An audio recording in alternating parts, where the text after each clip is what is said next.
Ngayon, may props pa guys. ABCD. Pati nga Anong next dyan? props yan? ABCD. Ano yung next dyan? So, A, B, C, D. Ano ba meron dyan, Lods? Ano pre? Wala kasi para isipan ngayon.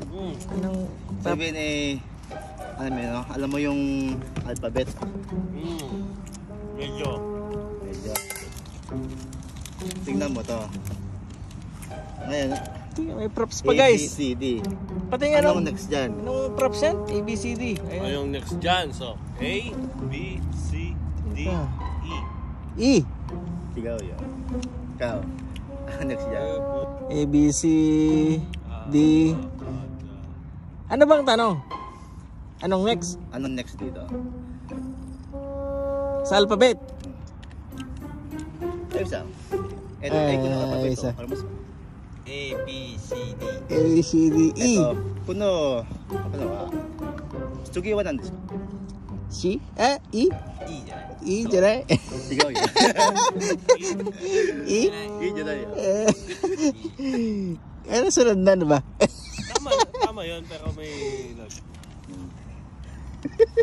A, B, C, D, E. F.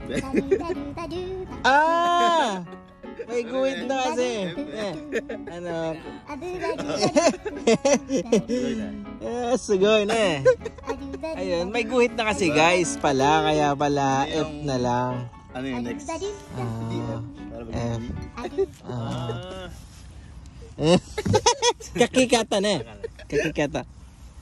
Ayun pala yun guys. So, malupit yung ating loading na yan guys. So, hindi namin nakuha yung tamang sagot. So, yung tamang sagot pala guys, ayan, kung mapansin nyo, A, B, C, tapos may guhit, D, tapos may guhit siya guys. So, ano yung sunod? So, ang sabi namin E, pero di ba may guhit na, kaya F na lang yung sinulat. So, the right answer is F. F. Sugoy dyan, sugoy.